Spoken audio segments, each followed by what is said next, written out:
Homecoming week for the Iowa Hawkeyes. David Eickholt, Eliot Clough, Sean Bock here for HawkeyeInsider.com to give you a full preview of Iowa. And nationally ranked number 11 Indiana. No, it's not a typo. They probably should be a top 10 team too. A major opportunity on deck.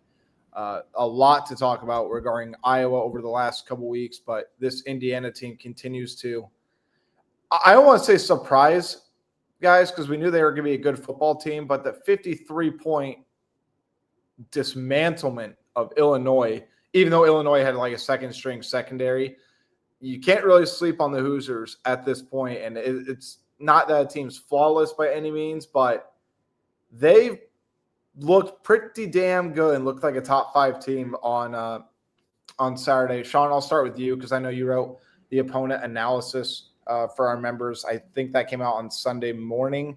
Just kind of give us a taste of what you think you saw, and we'll go off that.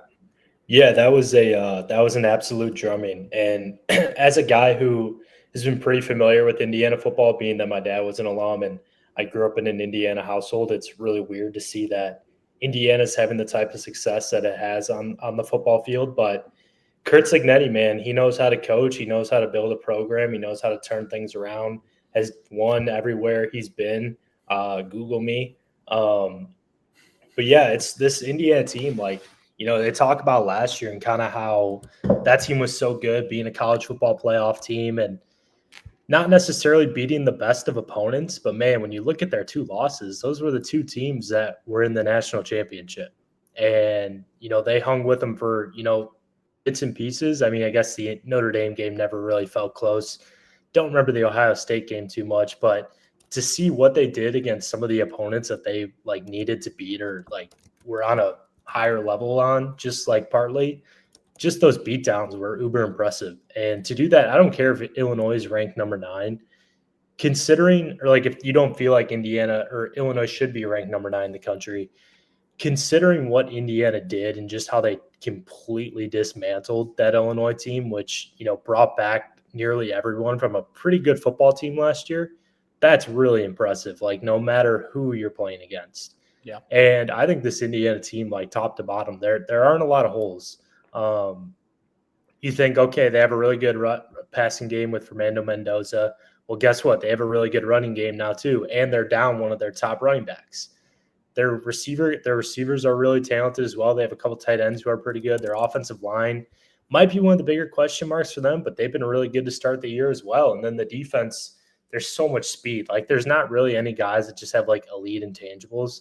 There's just so much speed, like up and down that lineup. And, you know, whether that be the secondary on the edge, like linebackers, like there's just so much. And I mean, the special teams play that they made against Illinois to get that first score on Saturday as well was really, really impressive. So yeah, this Indiana team they're legit. I mean, I made them kind of sound like the prime Miami Hurricanes there of the when they were an unstoppable force, but they are a very good football team, and you're going to have to play especially if you're Iowa. There's not going to be a lot of margin for error in this game if you want to win. And it's oh, sorry, someone muted and it's not, or someone unmuted and I heard my echo. Yeah, so did I. That was kind of weird. Yeah, it's going to be. I unmuted. Sorry. Oh, you're good. What's this? It's going to be you really have to be really good in all 3 phases. Like, I don't want to say perfect because, you know, I don't know if there's a team in college football this year where I'm like, oh my gosh, like that team is the team to really, you know, take down. But like to date, like I think you really have to be as good as you can be against this Indiana team, especially knowing where this Iowa team is right now. The one thing that has continually been kind of repeated is that this is one of the hottest teams in the country. Fernando Mendoza, like that number 1 overall NFL pick hype that I think we may have mentioned on the pod a while ago, is starting to pick up some steam. Like, he has the physical tools. He went 21 of 23 against Illinois. Like that doesn't just happen, right? I mean, he's very legit. He can run. I mean, he can run. He can make all the throws. This is not Curtis Rourke. This is not even last year's Indiana team that was pretty damn good. This is an Indiana team that has beaten a good team and is rolling. You mentioned Curt Cignetti, Sean. I don't know. Did either of you guys listen to his presser on Monday? Yeah, I did. And I got my own thoughts about some of the way he worded things. Just briefly, I'll say I think he truly does respect Kirk Ferentz and the program that Iowa built. 2, he obviously loves to throw salt in the wound after he dismantles a football team. But 3, in regards to it's a tougher challenge playing Iowa than Illinois, I think there was some truth to that. But the other side of it, too, is not that Cignetti's afraid of his team having a letdown moment, but it's very easy for a team to get on their ego high horse after what they did to a still a really good Illinois team. So I think he was doing that to try to keep his team focused on the goal at hand. Sean, did you watch it? Yeah, I did. I did watch it. I mean, I didn't really take away anything crazy besides that Illinois comment, but I mean, it does apply because look at what happened in 2021. I mean, you go into a game like Illinois where it's all that hype. It's being talked about throughout the preseason. I mean, obviously Iowa wasn't like that elite of a team coming into the 2021 campaign, but that Penn State game had so much hype. And, you win that game. And then the next week you just have a huge stinker against Purdue at home. So I totally get why he said that and kind of why he does what he does. I mean, you think people are just kind of saying coach speak, but there's kind of a reason for everything that coaches say in press conferences. I mean, and Cignetti's the ultimate prime example of that.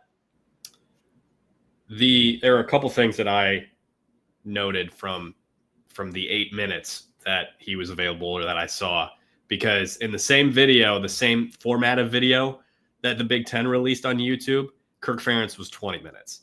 So in my thinking, it was thank God that we have Kirk Ferentz in that respect. And 2, I do think Cignetti has been very pointed in trying to keep his team focused and moving forward, as opposed to thinking that they are the hottest team in the NCAA and that they can just walk into Kinnick and leave with a victory, because that's not what's going to happen. So one, I think that is probably one of the main factors that I'm focusing on and that I'm looking at for Iowa to maybe have a shot to win this game, because it kind of has that feeling of Penn State in 2008, right? This team is so good. There's no way they can lose to Iowa, right? But Kirk, this feels like a Kirk game. You know what I mean? He's just so measured. He's prepared. He's ready to go. And when you're so measured like that, that can result in you upsetting one of these hot teams, one of these really good teams, one way or another, where the ball just bounces your way, where, they've got the top ranked offensive line, and according to PFF, if they establish the run, what happens there? And then Gronowski beats them over the top. But you mentioned it too, Sean, is that you cannot beat yourself in this game, especially with special teams, where there have been those issues, these lingering issues through 4 games. That block punt that got the thing rolling for Indiana, that makes me nervous going into this game. And that's something LeVar Woods and them are obviously going to focus on cleaning up. But the other side is when you look at this Indiana team, they don't get beat over the top a lot. And that's the thing. That's what their defense is predicated off of. And you're already talking about an Iowa offense that, yes, they've shown flashes that they will and are willing to throw the ball downfield. How many shots are they going to take in this game? But the other side of it, too, is you also look at Illinois had 2 rushing yards against Indiana. Their front's been really good this season. And yeah, Iowa's offensive line, I think they're ranked number 1 per position by Pro Football Focus. I think Jennings Dunker is ranked 2nd in the country at right tackle, but everyone else on Iowa is ranked 1st. So I think you have to feel good about that. Obviously, getting Kamari Moulton back is massive, because I think he's Iowa's only every down back they have. The Jazz Patterson not being available, I think, is a little bit of a bummer from the standpoint of he is Iowa's most violent runner. But yeah, in this Indiana team, I need to double check to make sure this is correct, but isn't Mendoza's stats over the last 2 games 10 touchdowns and 3 incomplete passes? Or it's something just absolutely ridiculous. And Mendoza, with what Signe has been able to do to flip it in a year time, it's really incredible, because you're not talking about a middle of the pack Big Ten team. This is historically one of the worst programs in major college football. And yeah, Tom Allen, like they had a couple really good seasons right under Allen before that kind of fell apart. But this is what they're doing now. It's really impressive. And I think Sean summed it up pretty well. But this is going to be a game where you don't have to play flawless, but there's two ways I can see this game going. One, Iowa has to have a chance in the fourth quarter. Like you have to keep it close enough to at least give the Kinnick crowd to stay involved for all four quarters, right? Because they get down by 21 in the first, half. People are checking out already, right? Iowa has to punch them in the mouth first. And I think that's why Cade Weechen's kickoff return to open up against Rutgers gave a lot of breathing room for the offense. Yeah, they had to go out there and get another touchdown and respond to Rutgers, but you could tell they had a little bit more of a relief to them, right? So I think that's a very, very big key in this game. But they got to Raul Mendoza, and they need to punch Indiana in the mouth because as good as Indiana's been, guys, they haven't had to be resilient this season. They hadn't had to fight back against adversity. They haven't been really tested. Iowa needs to go out there, put Mendoza's back on the ground. They got to punch him in the mouth first, and they need to see if this Indiana team can respond if they get down early and if Iowa can control both line of scrimmages. Like that's the big key to me. And again, it's the first true road game, and I think that will play a factor as well. And I think that's why Signetti also said it's going to be a bigger test this week because he knows Kinnick's been waiting for a game like this. They haven't had one in a few years. That's the other side of it too. Sean, based on your research and knowing what you know about IU, how good are they in the trenches? Their offensive line is good. Had a pretty good outing against Illinois, obviously, and then they've been good to start the year. But on the defensive front, like that's where it's a little different because I think, like I said, the Indiana offensive line is good. Like there's a good mix of experience there. The defensive line, the interior has been really fantastic, and they brought back Mikal Kamara, who's playing more of that rover position for them. So he's not necessarily a guy who's going to get a bunch of numbers. Like I think he was like first or second team All-American last year, had like 15 tackles for a loss, like 10 sacks, really, really phenomenal year.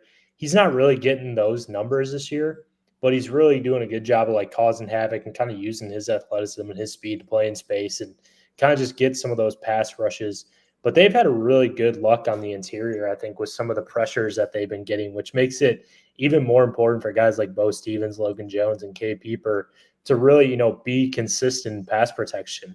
And they have some guys on the edges too, but their linebackers have been really good as well. Isaiah Jones, one of their guys, linebackers, along with Aiden Fisher, who is an All-American that's coming back. They rely on a lot of speed. And they don't I didn't think their pass rush was they're sending so many different guys. They just do a lot of stunts and blitzes that make it really, you have to be on your P's and your Q's like the entire time. Like you can't just say, okay, this guy's coming, I have to go up against this guy. You got to be ready for what's coming, potentially on the back end and, who they're sending. And, they do these different looks that if you can pick up on those, there's potential to get really big gains and potentially, really move your offense down the field. But that's why these guys are really going to be tested going into this game. Obviously on the interior, it's going to be a big deal for Iowa to, kind of suit up and be able to handle it. But, even at those tackle spots, because we've seen Jennings Dunker, sometimes he can get a little lost in the shuffle at times with guys that are coming on different blitzes and different stunts. And Trevor Lauck is only in his fourth game as a starting left tackle for the Hawkeyes, or fifth game starting left tackle for the Hawkeyes. So they're going to try and maybe throw everything at him too. So I'm really interested to see how the offensive line can kind of pick up on these different stunts and blitzes, because there's been times in the past where this unit hasn't been very good at it, but this is a more experienced unit. And I'm really intrigued to see how they can do that and, what execution can come from, Mark Gronowski and, the passing game and even the run game too. And Dotzler is still rotating at left tackle. Yeah. So that'll be interesting to watch. With all of that said, it couldn't have come for Kamari getting healthy and back could not have come at a better time. The few, the proud, and the available, I think, is what Kirk said yesterday. That was pretty good. The only every down back, like you and I have said, David, the only every down back. What sucks is you lose. You mentioned the speed, Sean, And if you're relying on speed as a defense, what you don't want is bruiser running backs like Jazz Patterson and like Xavier Williams, who are both hurt. And you've got two speed guys in TJ Washington and Nathan McNeil. And TJ Washington hasn't been very good this season. Nathan McNeil has one meaningful carry. This is not an ideal spot for the running back group. I expect Kamari Moulton to get the bulk of the carries like he did against Rutgers. Expect Mark Gronowski to carry the ball a lot. That's that. And, we talked about slow mesh, not ad nauseum, but like enough following the Iowa State game. If there's a game for slow mesh to come back, it's this weekend. Absolutely. No question about that. And the other thing I really want to add quickly before we get kind of the offensive side of things, a really interesting thing that Mark Gronowski said yesterday when evaluating the Indiana defense is kind of what Sean said. Like, it's going to be up to Gronowski to recognize the stunts. They disguise a bunch of blitzes and they drop everybody back. So I think that's when you also feel good about having Logan Jones as being the guy and that kind of anchor in the middle to make sure everybody up front is on their game. And again, that's when I really look at that left tackle spot, man. Like, Lauk and Dotes need to be on, but I'm also going to point to Cade Peeper. By the way, guys, I don't know if you've seen this yet. Cade Peeper's going 26th overall in this upcoming NFL draft by CBS Sports. I go to the Bolts, man. Like yeah, that's crazy. For a guy who hasn't played a bunch of football, but I thought the analysis was spot on. He said, like, he's a little bit undersized, but athletically he's been awesome. And they talked about transitioning him to center at the next level. So again, just kind of something interesting there. By the way, Fernando Mendoza went number 1 overall to the Cleveland Browns in that same CBS Sports mock draft. But yeah, so I think that's going to be key for Mark Gronowski to be able to recognize those stunts, those blitzes, and it's going to be up to the guys up front, Hayden Large and DJ Vanami, to actually be able to kind of hold it down as well. But from the offensive side, I think you're right, Elliot. I think Mark Gronowski is going to run the football. And why not, man? He's already got 6 rushing touchdowns this season. He's playing with a complete level of confidence at this point.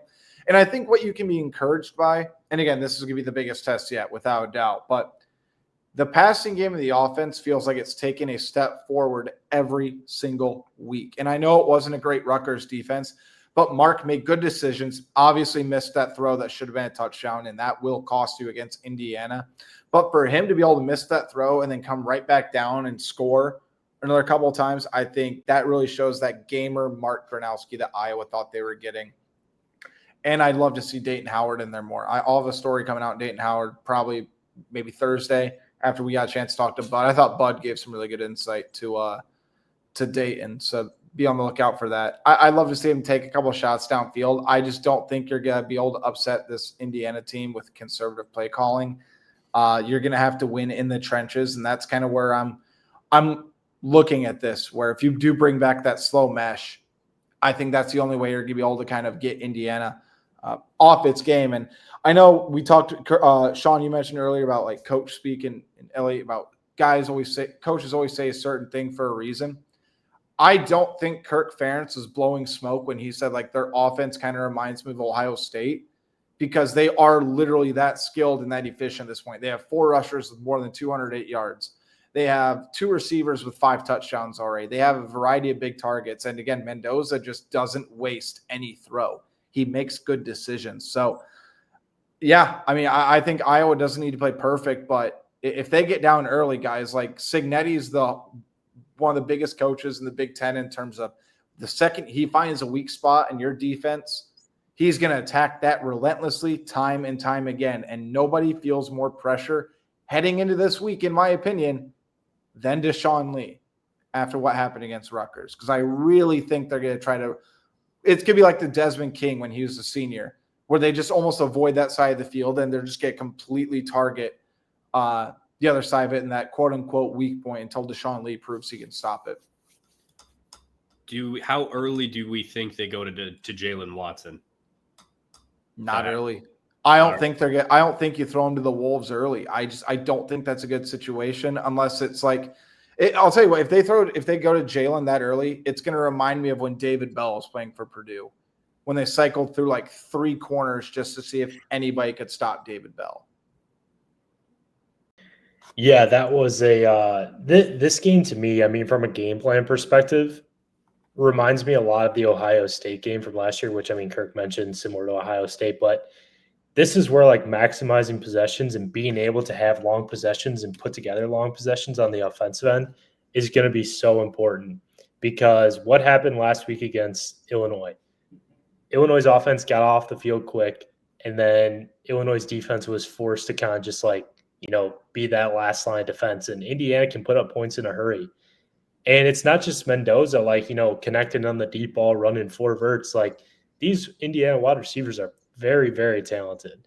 And one thing that they really thrived last week was getting yards after the catch and being able to, make those plays after receiving the football. And that's where Mendoza really thrives, is kind of those like intermediate 10 to 15 yard routes or yard passes, and kind of just letting his receivers do the rest. That's where tackling from not just the secondary, but guys at the linebacker position are going to be huge too, because we saw last week that Rutgers did a pretty good job of trying to get Carson Shire uncomfortable in space. And, he really struggled to start in the first half. I mean, they made some adjustments, but, Indiana's probably going to do the same exact thing to get some of those guys in, positions to make, guys like Jaden Harrell and Carson Shire and even Jackson Rexroth pretty uncomfortable. Zach Lutmer got taken advantage of a couple times early in that last game too. That's something to note. I think Xavier Wampa was out of position a couple times in pass coverage, especially on deep shots. So, I mean, Cignetti's watching this film and saying, take a note of that, take a note of that, take a note of that, take a note of that. The thing when it comes to Jalen Watson and throwing him to the wolves, so to speak, is that I don't know that he's going to be as sharp as Deshaun Lee is, but he's more of an athlete. So how much do you factor that into the decision making? Yep. How much does Phil Parker factor that in? Is this where we really start to see Jaden Harrell's weaknesses? It's a massive week for him, dude. Yes, it is. Do we see Max Llewellyn make a play when it needs to be made again? Like these are things that I'm taking note of from this last game, because this TJ Hall is going to be massive again. Would like to see. I mean, you gotta force turnovers in this one if you can. I think this is going to be a lot of movement between the 20s, and they are going to do everything they can to avoid allowing the deep, big explosive plays. For the offense, you have to be sharp in the short and intermediate passing game. Like you mentioned, Sean, you want long possessions. You want think and dunk. You want running. You want to be able to establish the run. Am I wrong when I say you want to keep the ball away from their offense? Like that's what you and that's why I'm nervous about not having Xavier Williams and Jazz Patterson too, because when you are going to be in short yardage in third down, maybe fourth down, Kamari Moulton's your best option, because you cannot go to TJ Washington in those situations. I think the staff has learned their lesson. I'd say Mark Gronowski is the best option, or Gronowski. But again, it's also like, how many times do you want to run Gronowski? But at the same time, we've seen the staff is more than willing to let him run, because you're yielding positive results time and time again when he does use his legs. And again, when your guys are also blocking at a high rate and Mark doesn't go down on first contact, he's the guy that can go get you 3 if you roll him out or if you do an extended quarterback draw. Like again, it's just the gamer side of it. I think for him. So you're right, though. The running back depth, if they had Xavier Williams in this type of game, you feel better about the tools in your bag. In terms of the short and intermediate passing game, this is just another moment where you're like, crap, it'd be really good to have Reese Vanderzee right now. 1 and 2. Yeah. Do we have a definitive yes on Seth Anderson being able to play this weekend? I don't remember what Kirk said. Didn't it sound like he was optimistic? I might need to double check the notes, but I thought he said he has practiced the last couple of days and is expected to go. I think he said last 2 days he's practiced. Okay. That's big. That's good. You want Sam Phillips, you want Caden Weegan involved, because if you're going to have to, match fire with fire in terms of speed. And man, you got to get those guys to the second level on some of those fast playmakers in the middle of the defense. And like you said, Sean, like you said, Dave, not to belabor the point, but I'm really intrigued as to how the offensive line handles the different things the defense is going to throw at, and how Mark handles it too. That's one thing that we haven't talked about yet. On Monday Morning Quarterback, I noted 4 or 5 times where Mark changed the play at the line of scrimmage. and Iowa got a chunk yardage or a score out of it. And to me, that is like, that's what takes this offense to another level on top of Mark's ability to run the ball and hit deep shots. Like, he hit Zach Ortworth. I know he missed him on the one throw. Zach maybe could have caught it. Either way, it was a bad throw. It was like a 20-yard gain. That's the one that sticks out in my mind. There was another one where it was a run, and he changed the schematics of the run for Jazz, and Jazz cut it upfield. It was like an outside zone, and he cut it upfield and got 10 yards out of it. If Mark can recognize what they're disguising and adjust based on that, whatever the defense is, going to do, that's going to help a lot in terms of this dink and dunk, possessing the ball and taking advantage of what they're showing. This is so much of this game is going to be on Mark Gronowski's shoulders. And again, this is what you brought him in for. Well, again, especially when you think about he'll have to diagnose the coverages pre-snap. And again, you talk about how they really couldn't do that last year, and it's going to be put to the test this week. But the other side of it too is they got to be able to help Mark out. Like Mark's dynamic enough to make things happen. He's going to have to make good decisions. He can't miss some of the throws that he's missed the past couple of weeks. Again, I hate making it sound like Iowa has to play perfect, but I will say this, and we don't need to spend a lot of time talking about this at all, but I just want to make a point of it.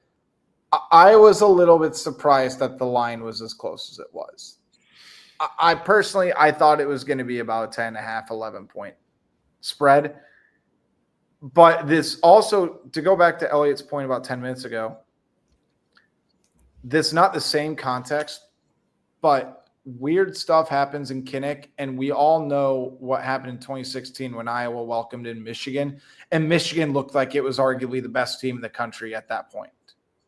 They had been demolishing teams. It was in November. They were undefeated. They've been demolishing teams. Obviously, Akram Wadley had a massive game. Iowa had a walk-off field goal in that one.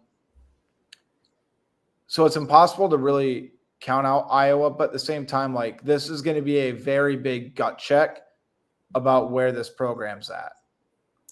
Do you guys agree with me that there is a little bit of that feel of Penn State 08? Maybe not, it's obviously not the same time of year and such. And you mentioned that Michigan win. Do you have a sense of that too, or are you more like, oh crap, Indiana's going to come in and tear them apart? Sean, I want to go to you here first. Sorry, Dave. Because we haven't heard from Sean in a little while. Yeah, I mean, in terms of like, I could see it being. I said it's either going to be like double digits, 15, 20 points. Like, I think it's going to be close. Like, I think Iowa has the offensive pieces to potentially maybe be a little more aggressive in certain spots than maybe they were last year at Ohio State. And I think Indiana's a really good team, but I don't think they're like that Ohio State team right now.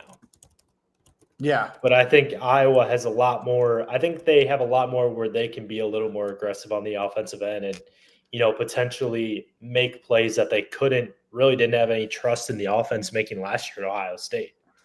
So I think it's going to be close throughout. I don't foresee a win right now just because I think Indiana is the more talented team, and generally more often than not, the more talented team, no matter where you're at, wins the football game. But I mean, you never know what could happen in these sorts of games, and how Indiana's going to come in after last week over Illinois. Like, are they feeling confident? Are they feeling cocky? Or are they like, all right, business, we're taking care of business here? I'm still trying to get a feel for everything. I will say this, and I know there's a couple other guys on the beat that have said the same thing, and I know people don't want to admit we always keep it real. Guys, there is a legitimate shot that Iowa gets boat raced. Like, they're just like, Indiana's good enough to boat race Iowa. Their passing game and their efficiency has been incredibly impressive. And right now, by the way, Fernando Mendoza, Kirk alluded to it yesterday. If he had a Heisman vote, he'd vote for Mendoza. Mendoza's the betting favorite to win the Heisman at this point, especially since John Mateer, the Oklahoma quarterback, is going to be out for the next month or so after having hand surgery. See, that's the coach speak, just buttering up Mendoza before this game. There's a reason Kirk did that.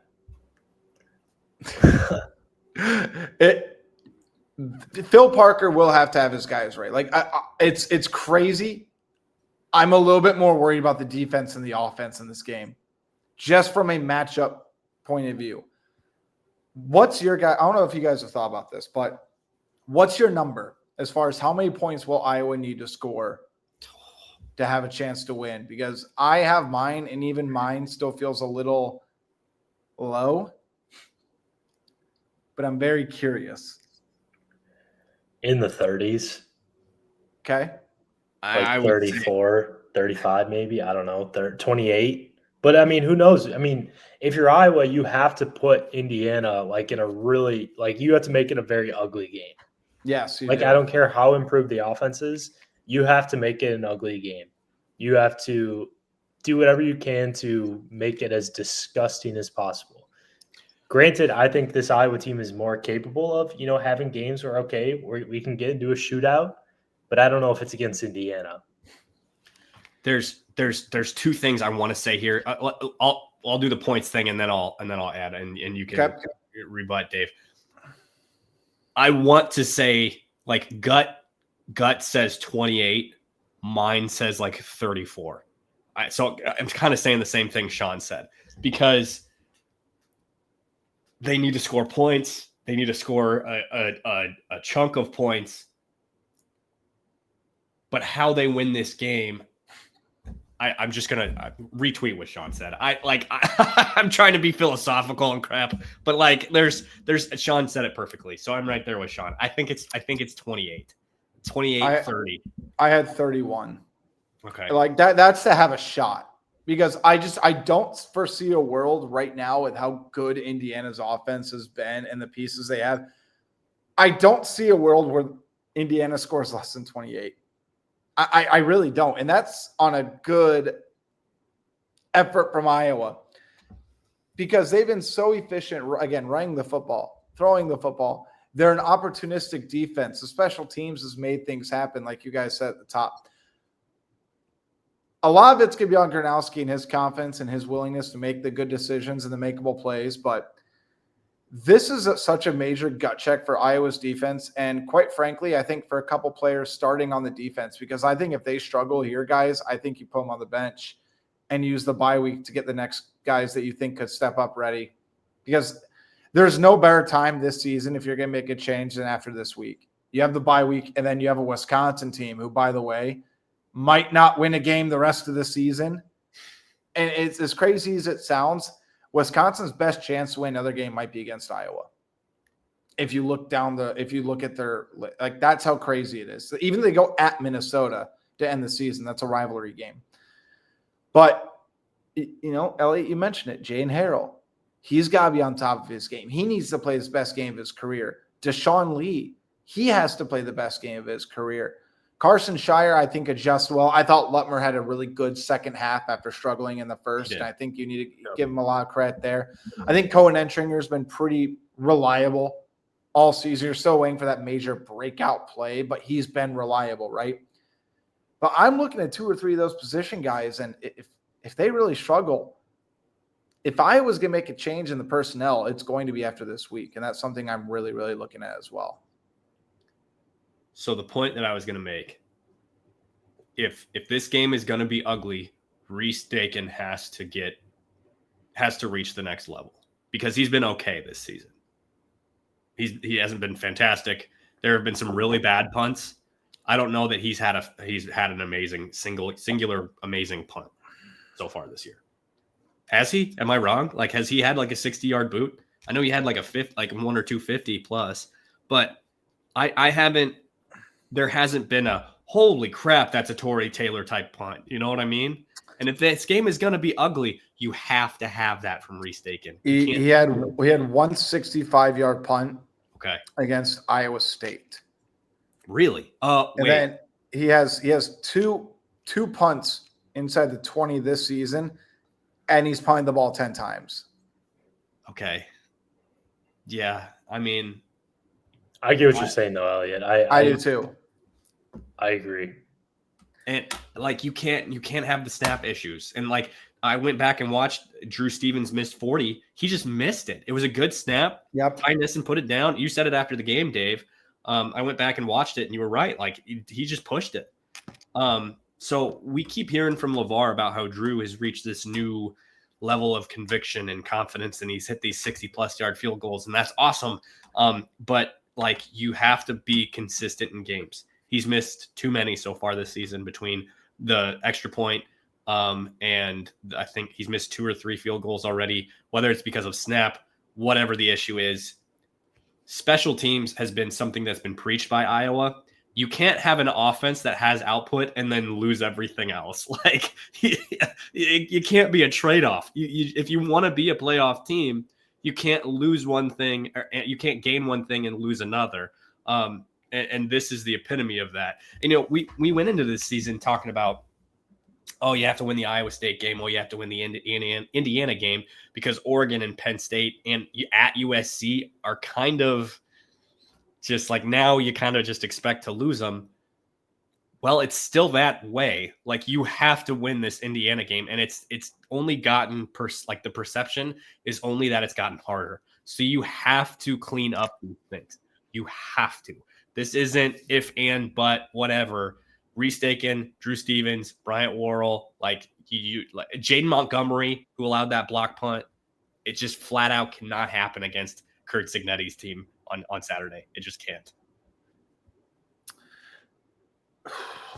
Let's go to the kind of key points and rehash these key points, and then we'll give our. Do you want to save our prediction for the written part of it, guys, or do you want to say it here as well? We've been doing it here. We can do it here. Okay. So give me one offensive key, one defensive key, and a final score prediction.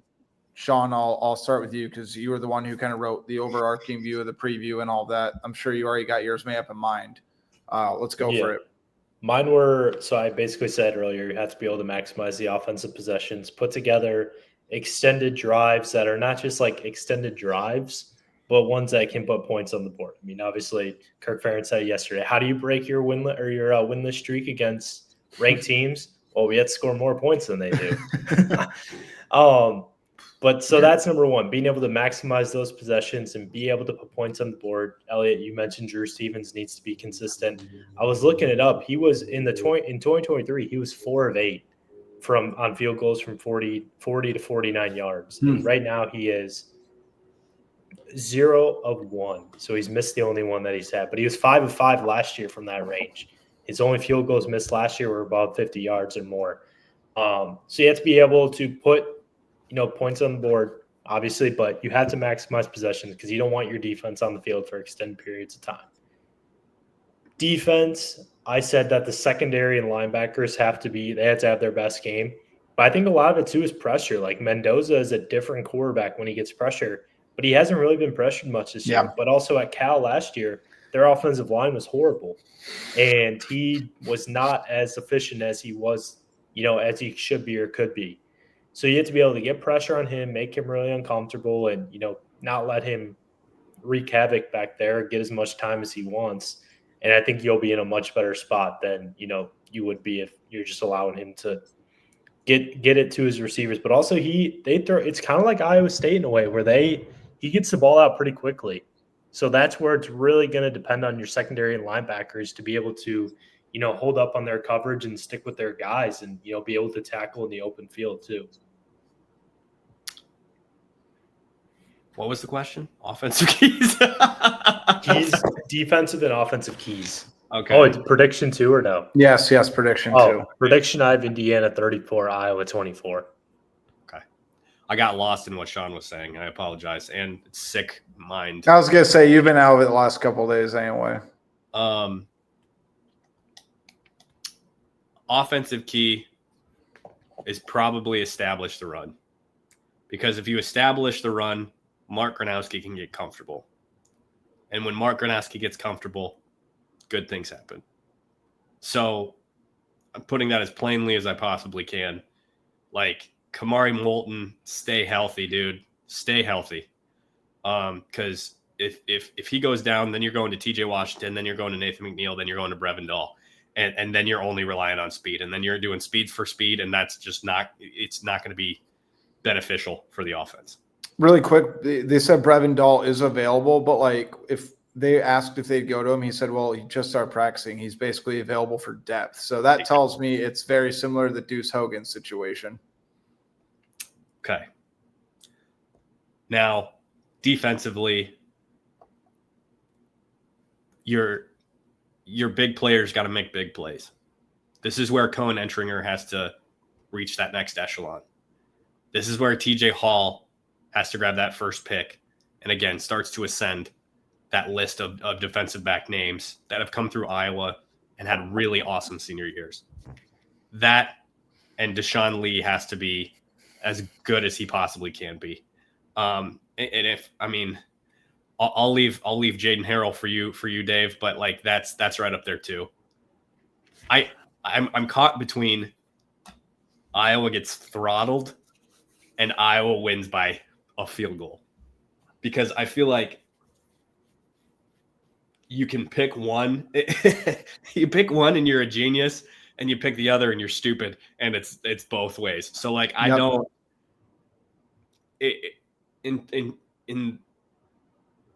In sense of objectivity, I feel required to pick Indiana. My head says Indiana, my gut says Iowa, just because it's one of those games.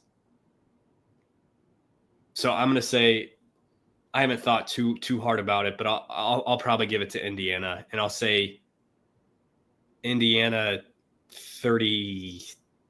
Oh, that's such a good score prediction, Sean. Indiana, don't butter them up. 35, Iowa 27. And 20. Damn it. 23.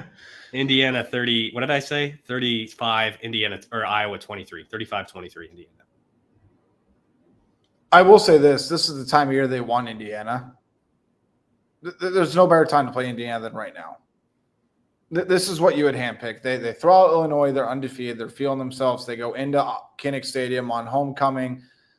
Obviously they're playing on Peacock, whatever. But Iowa needs Mark Gronowski to be dynamic and protect the football. Like that's the big thing. He needs to play with that South Dakota national championship type mentality. The 3 rushing touchdowns last week were massive, and just kind of, it's something as minor as him holding his hand to the crowd after that second score and just having that level of confidence and swagger back, I think it's a big deal. And you guys all saw the cinematic recap, which, by the way, shout out Iowa, like social media and so good. They're ridiculously good.